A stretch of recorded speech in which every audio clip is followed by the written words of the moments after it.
बेहद की परम महाशांति है। सभी विश्व परिवर्तक आत्माओं को, विश्व कल्याणकारी आत्माओं को, विश्व सेवाधारी आत्माओं को, विश्व के आधार मूर्त ऐसी विशेष आत्माओं को विश्व सेवाधारी माँ का दिल से याद प्यार और नमस्ते। अब कुछ समय के लिए हम ऐसा सोचेंगे, दादाजी से कनेक्शन जोड़ेंगे और हमारे चारों ओर एकदम सफ़ेद कलर की लाइट ही लाइट है, प्रकाश ही प्रकाश फैला हुआ है और प्रकाश फैल के सब जगह वायुमंडल को परिवर्तन कर रहा है। वायुमंडल में परम प्रकाश जा रहा है, इतना ज़बरदस्त चुंबक सारे विश्व के अंदर ये चुंबक फैल रहा है। ऐसा महसूस करो, 1-2 मिनट के लिए, 1-2 सेकंड के लिए भी करो, महसूस करो परम मां शांति।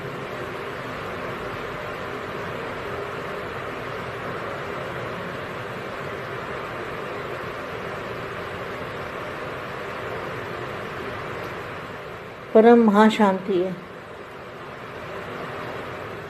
ज्वाला मूर्त और प्रेरक आधार मूर्त आत्माएं अभी सेम ही सदा ज्वाला रूप नहीं बनी है। तो ज्वाला रूप कौन सा है? ज्वाला रूप है जो परम प्रकाश का रूप है, वो है ज्वाला रूप। ज्वाला रूप किसको कहेंगे? जो परम प्रकाश का स्वरूप है उसको कहेंगे ज्वाला रूप। ज्वाला रूप प्रेरक आधार मूर्त आत्माएं अभी स्वयं ही सदा ज्वाला रूप नहीं बनी है। ज्वाला रूप बनने का दृढ़ संकल्प स्मृति में नहीं आता है। ये अभी भी बेहद की आत्मा में, हम सब में ये जो लिखा हुआ है वो सच है। ज्वाला रूप बनने का मुख्य और सहज पुरुषार्थ कौन सा है? मेरा तो एक शिव बाबा, मेरा तो एक बापू जी, मेरा तो एक बेहद का बाप, यह स्मृति सदा रहे, इसके लिए भी कौन सा पुरुषार्थ है? Question mark. अब लास्ट विशेष पुरुषार्थ कौन सा रह गया है? उपराम अवस्था, मतलब 5 तत्वों से परे उपराम अवस्था, 5 तत्वों से पार परम प्रकाश में जो अवस्था है वो है उपराम अवस्था। यह तो है रिजल्ट। क्या रिजल्ट क्या है? उपराम अवस्था, 5 तत्वों से पार जाने की अवस्था, यह तो है रिजल्ट। लेकिन उसका भी पुरुषार्थ क्या है? उसका भी तो पुरुषार्थ है ना उपराम अवस्था का। न्यारापन, न्यारापन भी किससे आएगा? कौन सी धुन में रहने से आएगा? धुन यही रहे कि अब वापस घर जाना है, वापस घर जाना है, ये धुन लगी रहे। यहाँ इस संसार में हमारा कोई कुछ भी नहीं है। जब तक यह धुन नहीं लगेगी तब तक परिवर्तन कैसे होगा? माया के बंधनों से अपने आप को छुड़ाना है और उपराम अवस्था बनानी है। उपराम अवस्था किसको कहेंगे? कौन सी धुन में रहने से? धुन यही रहे कि वापस घर जाना है। जाना है अर्थात उपराम जाना है। जहाँ जाना है वैसा पुरुषार्थ स्वतः ही चलता है। जब अपने निराकारी घर जाना है तो वैसा अपना वेश बनाना होता है। तो इस नए वर्ष में, इस नए समय में विशेष पुरुषार्थ यही होना चाहिए कि वापस जाना है। ये सभी के मन में आता है क्या? बेहद के बच्चों को वापस जाने के लिए क्या? उपराम अवस्था, ऊपर में रहना है, 5 तत्वों से पार की दुनिया में रहना है, उसको कहेंगे उपराम अवस्था। एक बाप और दूसरा कोई नहीं, और सबको लेकर जाना है। इस स्मृति में सतही सर्व संबंध, सर्व प्रकृति के आकर्षण से उपराम अर्थात साक्षी बन जाएंगे। साक्षी बनने से शायद ही बाप के साथी बन जाएंगे। साक्षी बनने से शायद ही बाप के साथी बन जाएंगे, वह बाप समान बन जाएंगे। सर्व को सदा ज्वाला रूप दिखाई देंगे। क्या सबको? अभी लास्ट समय है। सभी बच्चों को ज्वाला रूप, सभी बच्चे ज्वाला रूप में दिखाई दें। इसको कहेंगे उपराम अवस्था। सर्व को सदा ज्वाला रूप दिखाई देंगे, तब ही यह ज्वाला भी आपके ज्वाला रूप के साथ साथ स्पष्ट दिखाई देगी। क्या दिखाई देगा? वायुमंडल के अंदर क्या दिखाई देगा? ज्वाला। कौन सी ज्वाला? जिस ज्वाला के अंदर 5 तत्वों की दुनिया सारी भस्म परिवर्तन हो जाएगी, उसको कहेंगे ज्वाला रूप। तभी ये ज्वाला भी आपके ज्वाला रूप के साथ साथ स्पष्ट दिखाई देगी। स्पष्ट दिखेगा वायुमंडल। वायुमंडल एकदम चुंबक का स्पष्ट दिखाई देगा। जब आपका ज्वाला रूप दिखाई देगा तब ये वायुमंडल भी स्पष्ट दिखाई देगा। जितना स्थापना के निमित्त बने ज्वाला रूप होंगे, उतना ही ज्वाला रूप में प्रत्यक्ष होगा। इस दृढ़ संकल्प की तीली लगाओ, तब ज्वाला भड़केगी। अभी शीतल रूप में है, क्योंकि आधार मूर्त भी पुरुषार्थ में शीतल है। संगठन रूप का ज्वाला रूप विश्व के कार्य संपन्न करेगा। क्या? विश्व परिवर्तन का कार्य कौन संपन्न करेगा? ज्वाला रूप। संगठन के रूप में, संगठन शक्ति में ज्वाला रूप विश्व के आगे कार्य संपन्न करेगा। लेकिन महापरिवर्तन, विश्व परिवर्तन संगठन के एक श्रेष्ठ संकल्प के सिवाय संपन्न नहीं हो सकता। इसलिए इस समय अपनी लास्ट स्टेज सर्व कर्म बंधनों से मुक्त कर्मातीत अवस्था, न्यारे और प्यारेपन का बैलेंस सदा ठीक रहे, ऐसी निराकारी स्टेज संगठन रूप में बनाओ। तब नज़ारे और साथ साथ नई दुनिया के नज़ारे स्पष्ट दिखाई देंगे। सबको यह पुरुषार्थ करना है। इस लास्ट पुरुषार्थ से स्वयं की ओर परिवर्तन की गति फास्ट होगी। संकल्प चलता है या समाप्त हो गया है? घबराते तो नहीं हो ना? क्या होगा? क्या होगा? परिवर्तन कैसे होगा? घबराते तो नहीं हो ना? अगर मगर आता है, अगर ना हुआ तो क्या सोचते हैं? कोई लोग ये भी सोचते हैं, ना हुआ तो। कोई कहता है मगर होना तो है ही। कोई अगर कहता है लेकिन होगा क्या? कई समझते हैं बाप तो अव्यक्त रूप धारण करते हैं और बच्चे व्यक्त में। तो बच्चों को भी अव्यक्त रूप की अनुभूति होनी चाहिए। बच्चों को क्या करना है? अव्यक्त स्वरूप की अनुभूति करनी है, ज्वाला रूप की अनुभूति करनी है, तभी विश्व परिवर्तन होगा। अब यही कोशिश करो। वापस घर जाना है, सिवाय वापस नहीं। बाप भी बच्चों के सिवाय वापस घर नहीं जा सकते।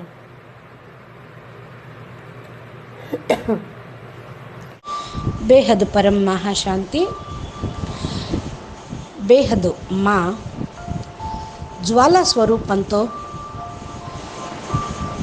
విశ్వం మొత్తానికి ఆధారం మూర్తులుగా అయినటువంటి ఆత్మలు పరంప్రకాశ స్వరూపంలోకి వెళ్ళి ఎలా విశ్వ మహాపరివర్తన చేయాలి అనేటువంటి దృఢ సంకల్పం స్మృతిలో ఎలా ఉంచుకుంటారో అనే విషయం గురించి చెప్తూ ఉన్నటువంటి హిందీ వీడియో మీరు ఇప్పటివరకు విన్నారు. దీనికి తెలుగు అనువాదం. మా అందరికీ బేహద్ పరం మహాశాంతి చెప్తూ ఉన్నారు.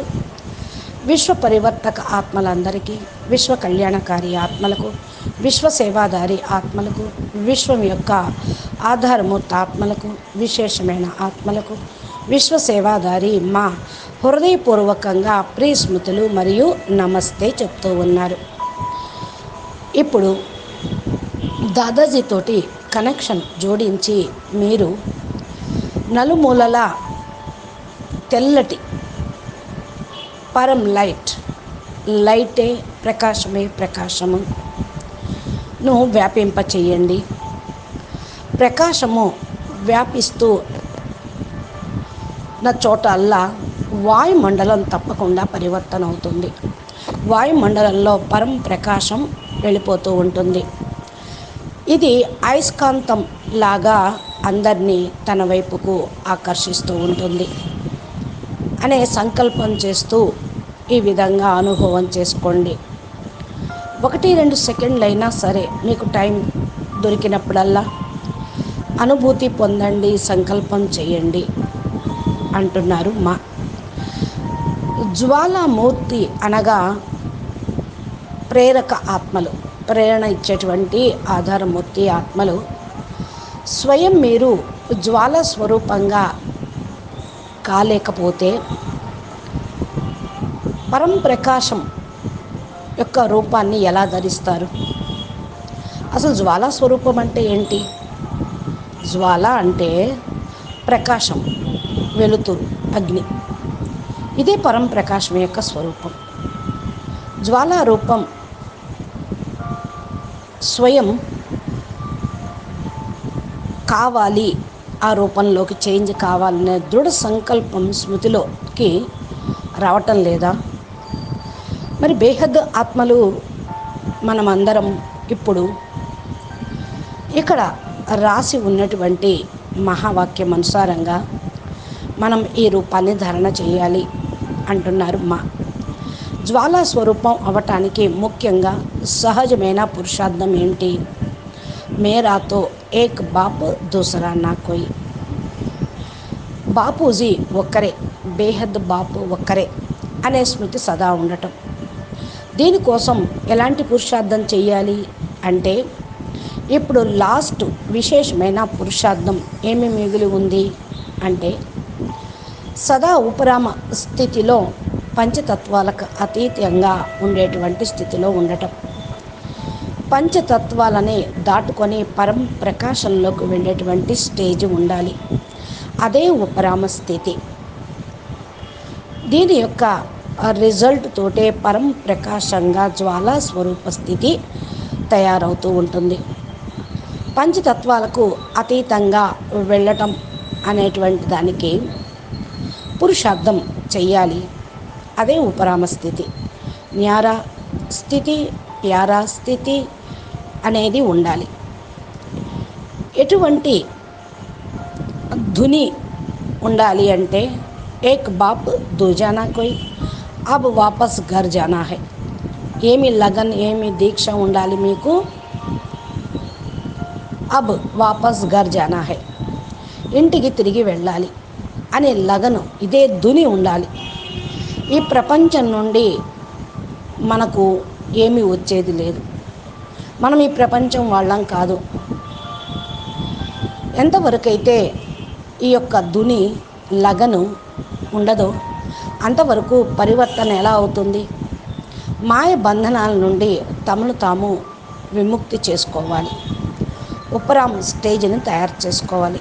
ఉపరామ్ స్థితి అందేంటంటారు అంటే, ఇంటికి వెళ్ళిపోవాలి అని, వెళ్ళాలి అనే అనుకోవటమే ఉపరామ స్థితి.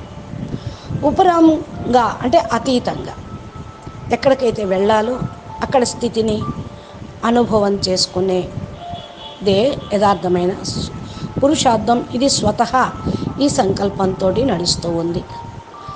ఎవరైతే తమ యొక్క నిరాకారి ఇంటికి వెళ్ళాలి అనుకుంటారో వారు తన వేషాన్ని కూడా అలాగే తయారు చేసుకోవాలి. ఇలా కొత్త ప్రపంచంలోకి వెళ్ళాలి అని ఈ కొత్త సంవత్సరంలో, కొత్త సమయంలో ఇదే పురుషార్థం చేయాలి. అందరు మనసులో కూడా ఇదే భావం రావాలి. బేహద్దు పిల్లలు ఇప్పుడు ఇంటికి వెళ్ళిపోవాలనుకుంటున్నారు. ఇంటికి వెళ్ళటానికి ఉపరాంగా అయిపోతూ ఉన్నారు. పైనే ఉంటున్నారు. పంచతత్వాలు దాటుకొని ప్రపంచంలోకి వెళ్ళిపోతూ ఉన్నారు. అక్కడే ఉంటున్నారు అని ఎప్పుడైతే అందరికీ తెలుస్తూ ఉందో అప్పుడు మీకు ఉపరామ్ స్థితి అన్నట్టు. ఏక్ బాప్ ఔర్ దూజా నా కోయి అనే సంకల్పం చేయండి. ఈ విధంగా స్మృతిలో ఉంటే స్వతహానే సర్వ సంబంధాల నుండి, ప్రకృతి యొక్క ఆకర్షణ నుండి ఉపరాంగా అయిపోతారు, సాక్షిగా అయిపోతారు. సాక్షిగా అవటంతో సహజంగా బాపుకు సాతిగా అయిపోతారు. తేలిగ్గానే బాప్ సమానంగా అయిపోతారు. సదా అందరికీ కూడా జ్వాలా స్వరూపాన్ని చూపించండి. ఇప్పుడు లాస్ట్ సమయం నడుస్తూ ఉంది కాబట్టి పిల్లలు జ్వాలా స్వరూపంలో ఉంటే ఉపరామ స్థితిలో ఉన్నట్లే. సర్వులకు కూడా జ్వాలా స్వరూపంని చూపించండి. అప్పుడు మీ యొక్క సాక్షి స్థితి, మీ యొక్క బాపు రూపం కూడా స్పష్టంగా కనపడుతుంది. ఇది వాయుమండలం లోపల ఏదైతే ఉన్నదో అది తప్పకుండా కనిపిస్తుంది. జ్వాల ఎలాంటి జ్వాల, ఏమి జ్వాల అంటే పరం ప్రకాశం, డబల్ లైట్, ఆత్మ లైటు, శరీరము లైట్. ఇదే జ్వాల పంచతత్వాల ప్రపంచంని పరివర్తన చేసేస్తూ ఉంటుంది. అప్పుడే మీ యొక్క జ్వాలా రూపంతో పాటు మీ ఆత్మస్వరూపం, మీ లక్ష్యము స్పష్టంగా కనపడుతుంది. స్పష్టంగా కనిపిస్తే వాయుమండలం కూడా పూర్తిగా అయస్కాంతంలాగా కనపడుతూ ఉంటుంది. ఎంతవరకైతే మీరు జ్వాలా స్వరూపాన్ని చూపించరు, వాయుమండలంలో స్పష్టంగా కూడా బాపు కనపడరు. ఎవరైతే మీరు ఎంతెంతగా స్థాపనకు నిమిత్తంగా అవుతారో అంతగా మీరు జ్వాలా స్వరూపంగా కావాల్సిందే, అంతగా జ్వాలను ప్రత్యక్షం చేయాల్సిందే. ఈ సంకల్పం యొక్క దీపాన్ని వెలిగించండి, నూనెను అర్ఘ్యాన్ని వేయండి యజ్ఞంలో. అప్పుడు జ్వాల ప్రజ్వలిల్లుతూ ఉంటుంది. ఇప్పుడు కొంచెం శీతలంగా అయిపోతుంది, ఒక్కోసారి ప్రజ్వలిస్తుంది, అంటే అప్ అండ్ డౌన్ అవుతుంది, ముందుకి వెనక్కి అవుతుంది. ఆధారమూర్తి ఆత్మలు కూడా పురుషార్థంలో శీతలంగా అయితే సంఘటనలో జ్వాలా రూపము విశ్వం యొక్క కార్యక్రమము సంపన్నం ఎలా అవుతుంది? జ్వాలా రూపం అయితేనే శీతలంగా కాకుండా అప్పుడు విశ్వంలో జ్వాల అనేటువంటి కార్యక్రమం సంపన్నమవుతుంది. విశ్వ పరివర్తన కార్యం ఎవరు సంపన్నం చేయాలి? జ్వాలా రూపంలో. సంఘటన శక్తిలో జ్వాలా రూపంగా విశ్వం ముందు ఈ కార్యాన్ని సంపన్నం చేయండి. అప్పుడే మహాపరివర్తన అవుతుంది. విశ్వ పరివర్తన సంఘటన ఒక సంకల్పం తోటి సంపన్నం కాదు. అందరూ కలిసి ఒకే సమయంలో ఒకే సంకల్పం చేస్తే ఈ యొక్క సమయంలో తమ లాస్ట్ స్టేజి కర్మ బంధన ముక్తులుగా, కర్మాతీత స్థితిగా, న్యారా ప్యారా స్థితిగా బ్యాలెన్స్ పెట్టుకొని సదా ఉండగలుగుతూ ఉంటారు. ఇలాంటి నిరాకారి స్టేజి సంఘటిత రూపంగా తయారు చేసుకోండి. అప్పుడే మీ యొక్క దృష్టితో పాటు కొత్త ప్రపంచం యొక్క నజారా కూడా అందరికీ స్పష్టంగా కనపడుతుంది. మీ దృష్టిలోనే, మీ కళ్ళ నుండే అందరికీ కొత్త ప్రపంచం కనపడుతుంది. అందరూ ఈ పురుషార్థం చేయండి. ఇది లాస్ట్ పురుషార్థము. స్వయంను పరివర్తన వైపుకు ఫాస్ట్గా తీసుకొని వెళ్ళుటకు సంకల్పంలో శక్తి ఉంది. సమాప్తము అయ్యే సమాప్తం చేసే శక్తి ఉంది. మీరు భయపడటం లేదు కదా, ఏమవుతుందో, ఎలా అవుతుందో, పరివర్తన ఏ విధంగా జరుగుతుందో అని ఆలోచనతో గాబరా పట్టం లేదు కదా. ఒకవేళ జరగకపోతే అని ఆలోచించారనుకోండి, మీ సంకల్పాలు పట్టుకొని వారు కూడా అలాగే ఆలోచిస్తూ ఉంటారు. ప్రజలు కూడా ఎవరో అన్నారు, వాళ్ళు చెప్పారు అని అనుకుంటే మీ యొక్క సంకల్పం దృఢత్వం ఏమవుతుంది? చాలామంది అనుకుంటారు బాపు అవ్యక్త రూపాన్ని ధారణ చేస్తే, పిల్లలు వ్యక్తంలో ఉంటే పిల్లలు కూడా అవ్యక్త రూపం యొక్క అనుభూతి పొందాలి కదా. ఇలా ఆలోచించకండి. బాపు పిల్లలను వదిలేసి వెళ్ళరు. పిల్లలతో పాటే బాపు తోడుగా అవ్యక్తం అవుతారు. అవ్యక్త స్వరూపం యొక్క అనుభూతి చేసుకోండి. ఇప్పుడు జ్వాలా స్వరూపం యొక్క అనుభూతి చేసుకోండి. అప్పుడే విశ్వ పరివర్తన అవుతుంది. ఈ ప్రయత్నం చెయ్యండి. ఇంటికి తిరిగి వెళ్ళాలి అని. బాపు కూడా పిల్లలు లేకుండా వాపస్ ఇంటికి తిరిగి వెళ్ళలేరు. ఇదొక మాటని సదా జ్ఞాపకం ఉంచుకోండి. పరం మహాశాంతి. బేహద్కే బేహద్ పరం పరం పరం మహాశాంతి హై. మహాశాంతి హై, మహాశాంతి హై. నమస్తే, ధన్యవాదాలు. మా చెప్పినట్టు పురుషార్థం చేస్తూ దృఢ సంకల్పంతో అందరూ కలిసి పురుషార్థం యొక్క అగ్ని జ్వాలను, పరివర్తన యొక్క జ్వాలా స్వరూపమును ప్రజ్వలింపజేస్తే ప్రత్యక్షతతో పాటు విశ్వ మహాపరివర్తన, పంచతత్వాల పరివర్తన జరుగుతుంది. అచ్చా, పరం శాంతి. నమస్తే, ధన్యవాదాలు.